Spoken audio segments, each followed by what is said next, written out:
Tudo começou quando tinha 28 anos. Nessa altura, trabalhava para o governo e estava constantemente a viajar. Isso estava a causar problemas no meu casamento, pois raramente tinha tempo para a minha família e nunca fui muito religioso. Naquela altura, acreditava que a vida se resumia a mim e ao meu sucesso profissional. Certo fim de semana, no Natal, decidi passar o feriado com a minha família. Decidimos ir esquiar e escolhemos Park City, em Utah. Que experiência maravilhosa foi aquela, com um dia lindíssimo. Por volta das 11 horas, uma senhora descia a pista de esqui e esbarrou no nosso grupo na fila do elevador. Nós ajudámo-la a levantar-se. Ela voltou ao seu lugar e entrou de novo na fila.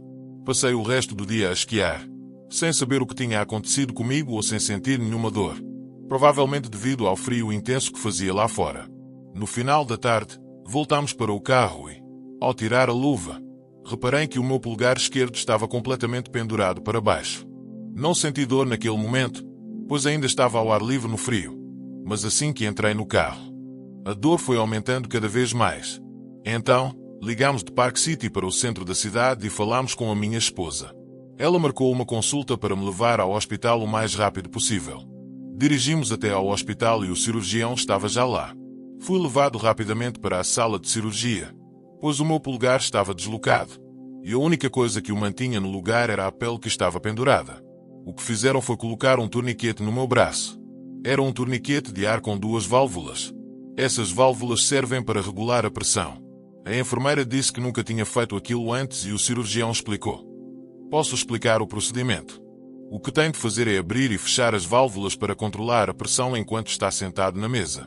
Observei tudo atentamente e parecia que tudo estava a correr muito bem. Aplicaram anestesia local para que eu não sentisse nada quando o cirurgião começasse a reposicionar o meu polegar. Com o passar do tempo, comecei a sentir uma pressão desconfortável no meu braço, que não foi nada agradável. Perguntei ao cirurgião se poderia fazer algo em relação àquela sensação. A enfermeira abriu uma das válvulas, o que aliviou a pressão e comecei a sentir-me bem novamente. No entanto, a pressão voltou a aumentar, e quando a enfermeira afrouxou a válvula, esqueceu-se de apertar a outra primeiro. Foi então que senti algo a subir pelo meu braço, a atravessar o meu peito e a ir em direção ao meu coração. Bem, a próxima coisa que percebi foi que estava a flutuar por cima do meu corpo. Eu podia ver deitado na mesa e ver o médico a operar-me. Mas o mais assustador, não para mim, foi ver a enfermeira a sair correndo da sala a dizer que me tinha matado. Eu estava acima do meu corpo. Havia outra pessoa sentada ao meu lado e eu não conseguia olhar para ela. Mas eu sabia que essa pessoa estava lá. E quando falava, fazia-o através da mente, e eu respondia também através da minha mente. Bem, durante a operação, eu podia ver o cirurgião e as pessoas que estavam a tentar ressuscitar-me. Eu podia ouvi-los a conversar e via a agitação na sala de cirurgia. Mas o cirurgião estava tão controlado no seu trabalho cirúrgico que achei realmente impressionante. E a pessoa sentada ao meu lado parecia satisfeita com o que estava a acontecer. Foi a sensação mais pacífica que já experimentei. Ainda hoje volto àquela sensação de paz que senti. Eu não conhecia a pessoa ao meu lado, mas eu definitivamente reconheceria aquela voz se eu ouvisse novamente, e aquela pessoa estava lá para me ajudar. Alguns acreditam em anjos da guarda. Eu agora acredito, porque um deles se sentou bem ao meu lado e eu sei que era um homem. Nós sentámos-nos lá e observamos. Vimos o médico abrir o meu polegar. Viu-a enfiar um alfinete no osso para mantê-lo no lugar. Lembro-me de o alfinete sair um pouco mais do que o pretendido e viu-a agarrar o alfinete, cortando para ter a certeza de que não perfuraria a pele. Mas então chegou o momento em que a pessoa ao meu lado disse que era hora de partir. Eu sabia, sem dúvida, que era a hora de partir, mas para onde eu estava indo, eu não sabia. O que aconteceu a seguir foi como um piscar de olhos. E eu estava num campo, o lugar mais bonito em que poderia estar. E vou explicar porquê. Onde eu estava, havia erva que chegava até à minha cintura, mas aquela erva não se movia como o vento estava a soprar.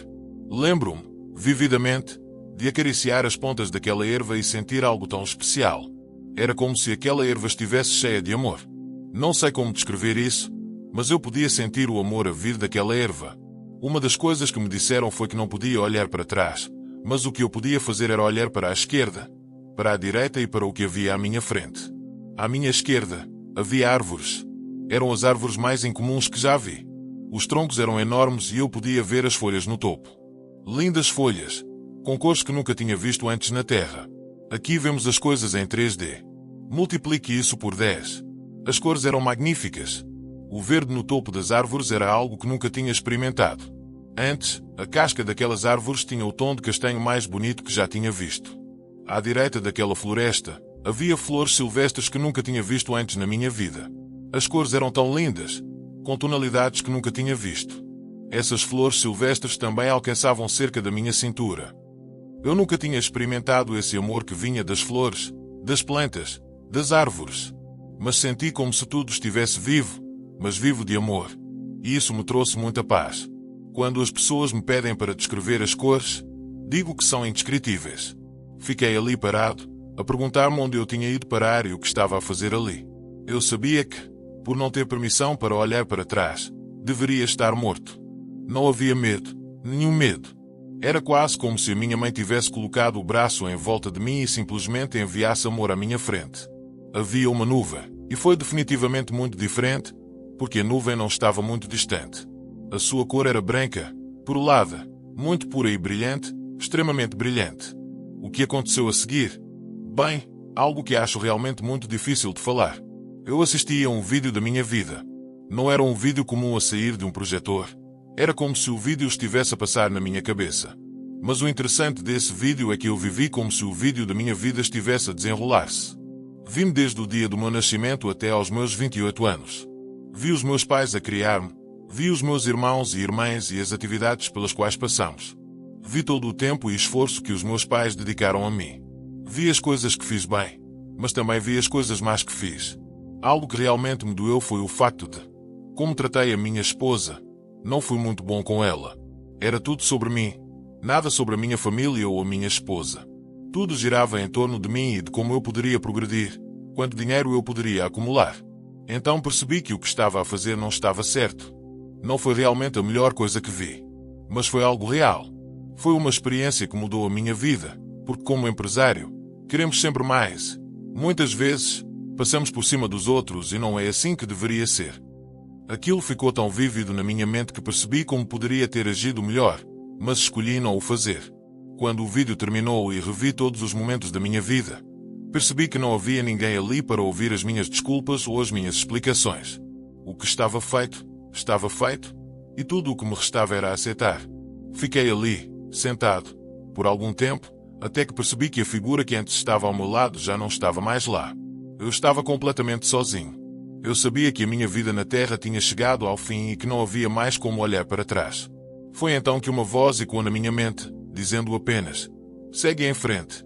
Com isso, comecei a andar, consciente de que tudo o que estava por vir era tão real quanto aquilo que eu acabara de deixar para trás.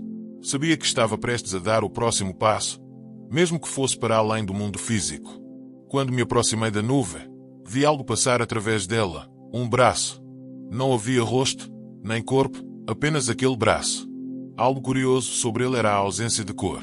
Não era branco, negro ou qualquer tonalidade que eu pudesse identificar. Parecia puro, completamente imaculado, como se a cor não tivesse importância. Olhei para as mãos que estavam estendidas na minha direção e notei como eram grandes, maiores que as minhas. Decidi estender a minha mão também, num gesto de confiança, mas naquele instante o braço recuou. E ouvi uma voz firme que dizia: ainda não é a tua hora. Há mais coisas que precisas fazer. Essas palavras nunca sairão da minha memória, pois lembro-me exatamente do que foi dito. Depois disso, não voltei a ver aquela mão nem ouvi mais qualquer voz. A próxima lembrança que tenho é de estar de volta ao meu corpo, deitado na mesa de cirurgia, enquanto me levavam para fora da sala. Dentro de mim, parecia haver uma batalha, pois não queria regressar. O que eu tinha experienciado era um amor tão puro, algo que nunca tinha sentido antes, nem sequer partilhado com ninguém. Logo, levaram-me para o corredor onde a minha esposa aguardava. O médico aproximou-se dela e disse: ele está bem. Conseguimos trazê-lo de volta. A minha esposa ficou completamente assustada, pois não tinha ideia do que realmente tinha acontecido.